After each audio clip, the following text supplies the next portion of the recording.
بسم الله الرحمن الرحيم الحمد لله رب العالمين والصلاة والسلام على خاتم المرسلين وعلى آله وصحبه أجمعين.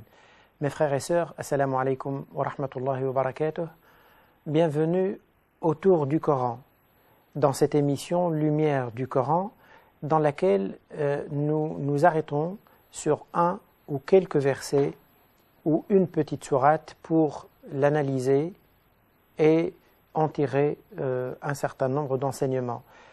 Le passage que nous allons analyser cette fois-ci est tiré de Surat Al-Ahzab, les coalisés, c'est la sourate 33, et c'est les versets 53 et 54, dans lesquels Allah subhanahu wa ta'ala donne un certain nombre de consignes, de recommandations aux musulmans, aux compagnons du prophète sallallahu alayhi wa sallam en matière de relation avec le prophète sallallahu alayhi wa sallam et un certain nombre de bonnes manières à observer, à respecter.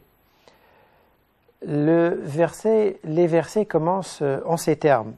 Ya ayyuhalladhina amanu, ô croyants, n'entrez dans les demeures du prophète sallallahu alayhi wa sallam que si vous êtes invité à un repas.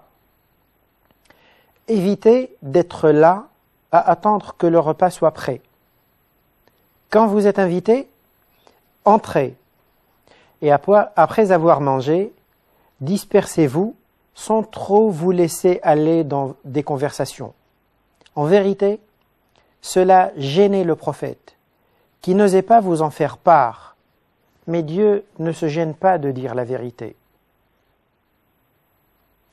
Le deuxième verset continue en disant « Quand vous demandez quelque chose aux épouses du prophète, sallallahu alayhi wa sallam, faites-le derrière un rideau.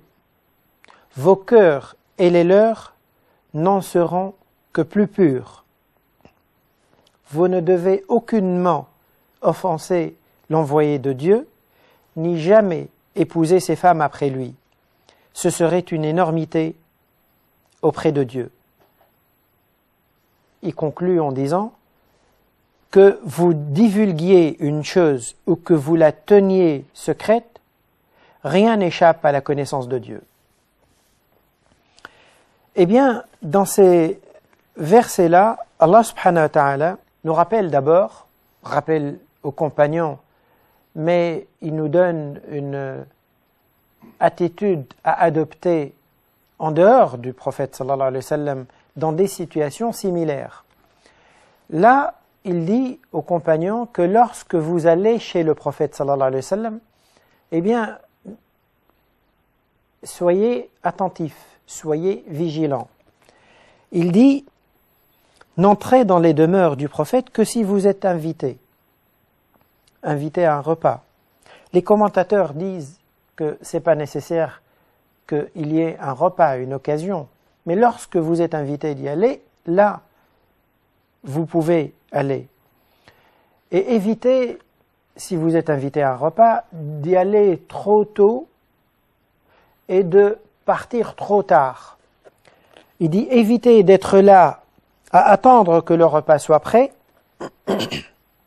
Quand vous êtes invité, entrez et après avoir mangé, dispersez-vous sans trop vous laisser aller dans des conversations. Pourquoi? Parce que cela gênait le prophète sallallahu alayhi wa sallam qui n'osait pas vous gêner à son tour en vous disant qu'il a besoin de repos ou qu'il a quelque chose à faire ou qu'il ne peut pas rester plus longtemps avec vous. Ce verset-là, il a été révélé suite à une occasion. Celui qui la rapporte, c'est quelqu'un qui avait tenu compagnie du prophète sallallahu alayhi wa sallam pendant 10 ans. C'était un jeune qui s'appelait Anas ibn Malik et qui était au service à côté du prophète sallallahu alayhi wa sallam pendant plus de 10 ans. Il disait, à l'occasion du mariage du prophète sallallahu alayhi wa sallam avec Zaynab bint Jahsh radiyallahu anha, le prophète sallallahu alayhi wa sallam avait invité des gens à préparer un repas et inviter les gens pour venir manger chez lui. Les invités sont venus, ils ont mangé, et puis après le repas, quelque temps après le repas, c'était le soir, le prophète sallallahu alayhi wa sallam s'est levé, il attendait leur départ, il n'a pas senti qu'ils se préparaient à partir, il s'est levé pour leur faire sentir qu'il se fait tard. Il s'est dirigé un peu vers la porte et là, les compagnons se sont levés et l'ont suivi. Il les accompagnait, il est sorti à l'extérieur et il est rentré par la suite. Il a trouvé qu'il y avait 3 compagnons qui étaient toujours assis dans sa chambre. Il avait une pièce. Dans une autre version de ce hadith, il est dit que lorsque lorsque les gens étaient assis, la mariée, Zaynab radiyallahu anha, était assise dans cette même pièce, et comme il y avait beaucoup d'hommes, elle était gênée, donc elle s'est retournée vers le mur, vers un mur. Le prophète sallallahu alayhi wa sallam a trouvé ces 3 encore assis. Il a hésité un peu, il est rentré un moment, puis il est ressorti, puis il est revenu, puis il est ressorti. Et il a senti qu'ils n'ont pas saisi, ils n'ont pas compris et qu'ils étaient toujours là. Il est allé chez sa femme Aïcha radiyallahu anha. Il est resté à discuter attendant qu'il partait et celui qui rapporte ce récit, qui est Anas ibn Malik, a dit que je suis resté avec eux, j'attendais leur départ et dès qu'ils sont partis, j'étais voir le prophète sallallahu alayhi wa sallam pour l'informer et c'est là où le prophète sallallahu alayhi wa sallam est revenu dans cette chambre, la chambre qui était consacrée à Sayyida Zaynab radiyallahu anha. Et c'est à cette occasion-là que Allah subhanahu wa ta'ala a révélé ce verset pour dire aux musulmans d'être fins et de respecter certaines règles de bon sens, de bonne manière avec le prophète sallallahu alayhi wa sallam. Il y a un autre récit qui nous dit que Sayyidina Omar radiyallahu anhu avait eu une fois une réflexion en disant au prophète sallallahu alayhi wa sallam, tu sais au prophète, il y a des gens qui viennent chez toi et tu sers à manger et tes femmes sont là en train de manger et des fois les gens ils mangent, ils touchent les mains de l'une ou l'autre de ses épouses.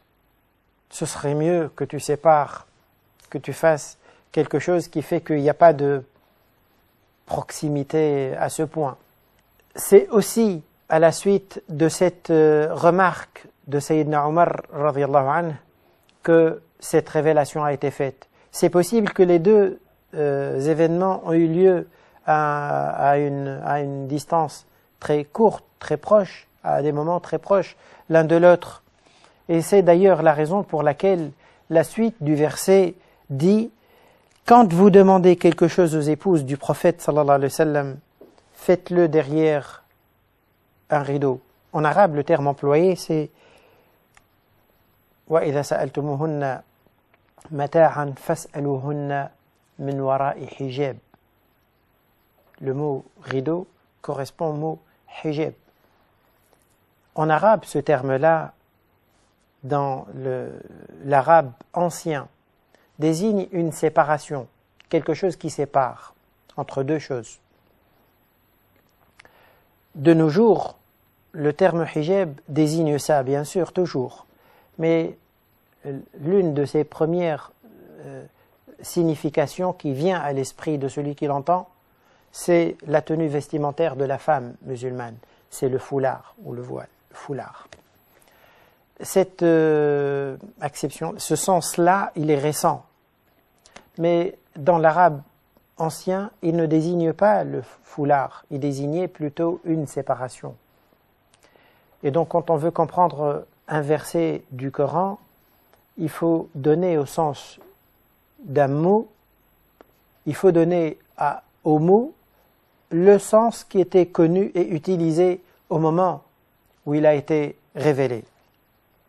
Donc Allah subhanahu wa ta'ala ici dit, lorsque vous avez à demander aux épouses du prophète sallallahu alayhi wa sallam, faites-le derrière une séparation, derrière un rideau. Et c'est à partir de là d'ailleurs que le prophète sallallahu alayhi wa sallam avait demandé à ses épouses de mettre un rideau de tissu et que les compagnons à partir de ce moment-là n'allaient plus les voir, même si elles sont habillées, elles ont leur tenue vestimentaire islamique connue. Eh bien, en plus de cela, Allah subhanahu wa ta'ala a rajouté cette mesure sur laquelle nous allons revenir dans quelques instants.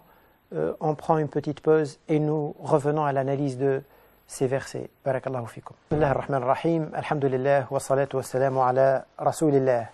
Mes frères et sœurs, assalamu alaikum wa rahmatullah.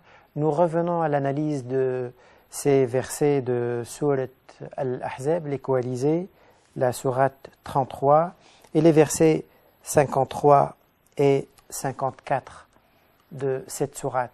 Ces versets qui contiennent quelques recommandations faites aux compagnons pour leur apprendre quelques bonnes manières et quelques règles de bon sens à adopter à l'égard du prophète sallallahu alayhi wa sallam, même si le prophète sallallahu alayhi wa sallam n'est plus là, même si les compagnons ne sont plus là, les recommandations que nous avons dans ces versets sont aussi toujours applicables dans des situations similaires.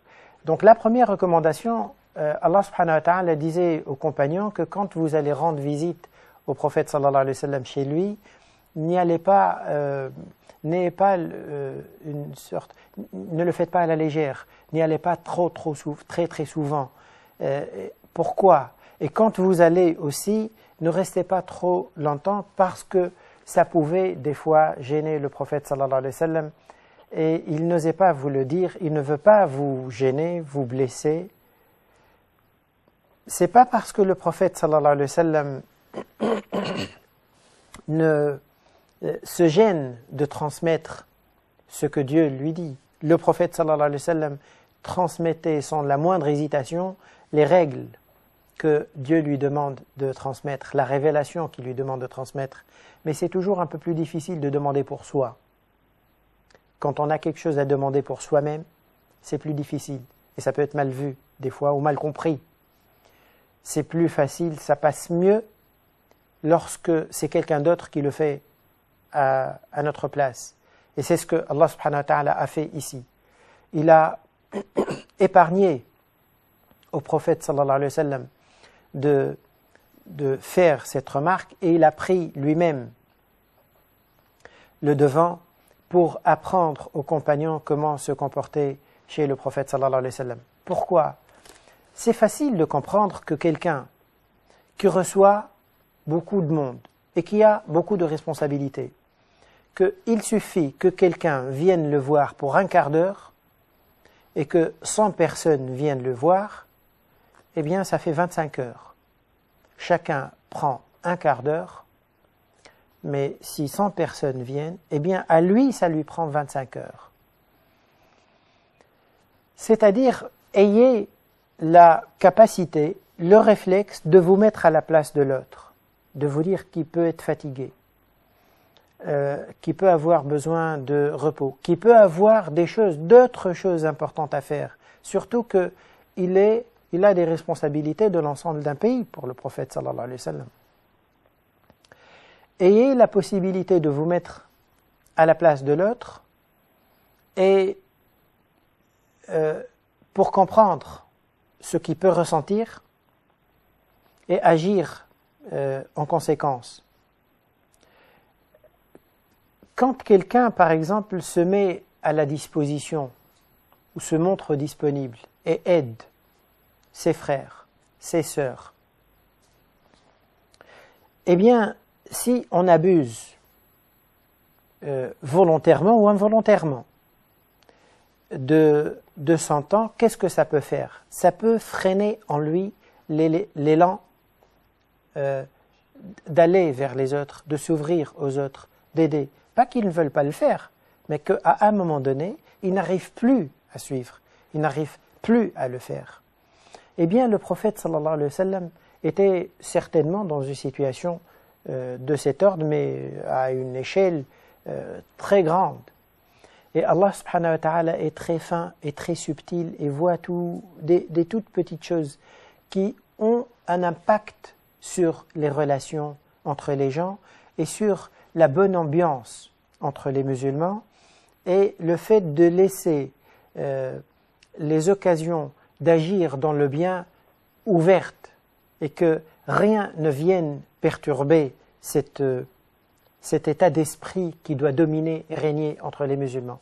On doit être dans cet état-là, c'est un devoir, c'est pas un service, c'est un devoir de s'ouvrir à ses frères et à ses sœurs et d'apporter toutes sortes d'aides qu'on peut. Celui qui peut aider, eh bien, c'est une zakat, c'est une sadaqa, c'est-à-dire quelqu'un qui peut aider par un avis, il doit le faire. Celui qui peut aider par une information qu'il a, une compétence qu'il maîtrise, il doit le faire. Mais nous devons nous entraider également pour veiller à ce que cette ambiance et cet état d'esprit restent durs et restent. Et c'est dans ce sens-là que Allah subhanahu wa ta'ala vient faire ce rappel. La deuxième recommandation qui est faite ici concerne les épouses du prophète sallallahu alayhi wa sallam. Et quel type de relation les musulmans doivent avoir avec les femmes du prophète sallallahu alayhi wa sallam. C'est garder une distance. Là, c'est sûr qu'il y a quelque chose de particulier les concernant. Parce que Allah subhanahu wa ta'ala veut préserver la personne du prophète sallallahu alayhi wa sallam, surtout pour ce qu'il représente, le poste qu'il occupe, la fonction qu'il a, l'image qu'il a, eh bien, elle doit être préservée et ne doit être ternie ni perturbée par quoi que ce soit. Et donc, pour préserver cette image jusqu'au bout, pas seulement pour l'image, pour ce qu'il peut apporter, pour ce qu'il représente, eh bien, Allah subhanahu wa ta'ala a impliqué également ses épouses dans cette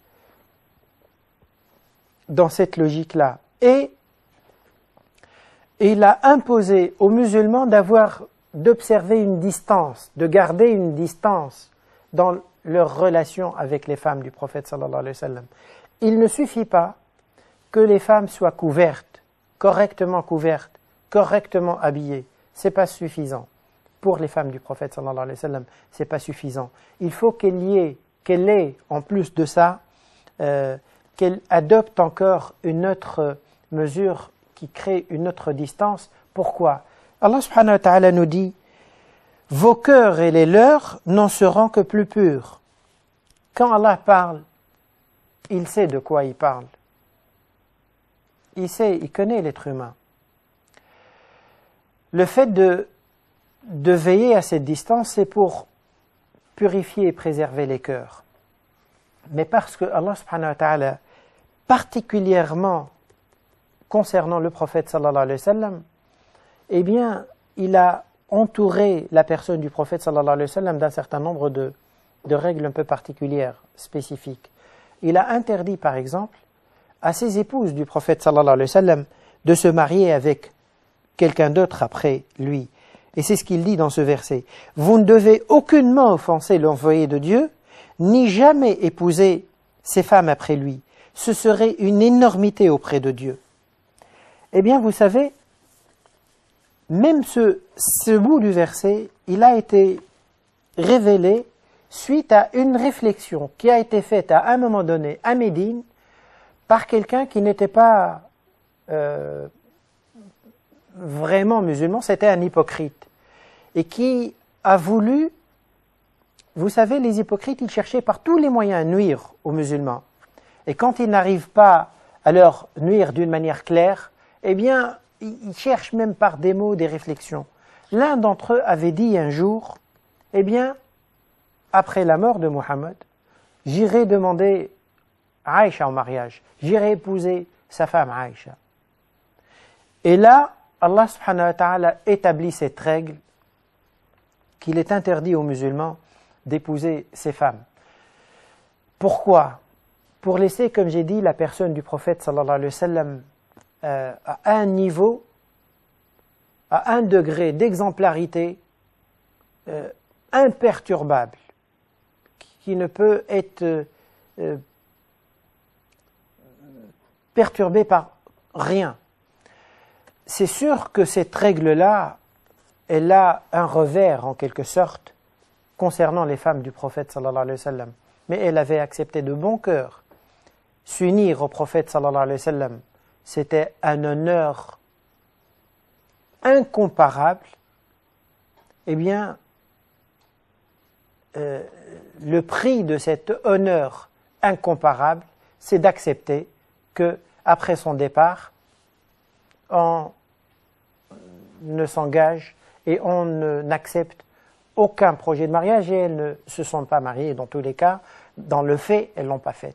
Mais Allah subhanahu wa ta'ala, il a présenté les choses de cette manière-là et pour préserver les foyers du prophète sallallahu alayhi wa sallam et pour préserver ce symbole de l'islam, l'exemple, le porteur de ce message d'Allah subhanahu wa ta'ala. Ce sont quelques règles de bon sens et des bonnes manières que Allah subhanahu wa ta'ala a appris à ses compagnons, nous apprend également, qui doivent nous inspirer dans les relations entre nous et qui doivent éclairer nos rapports sociaux, nos relations sociales avec notre entourage. Barakallahu fikum pour votre attention. Wassalamu alaikum wa rahmatullahi wa barakatuh.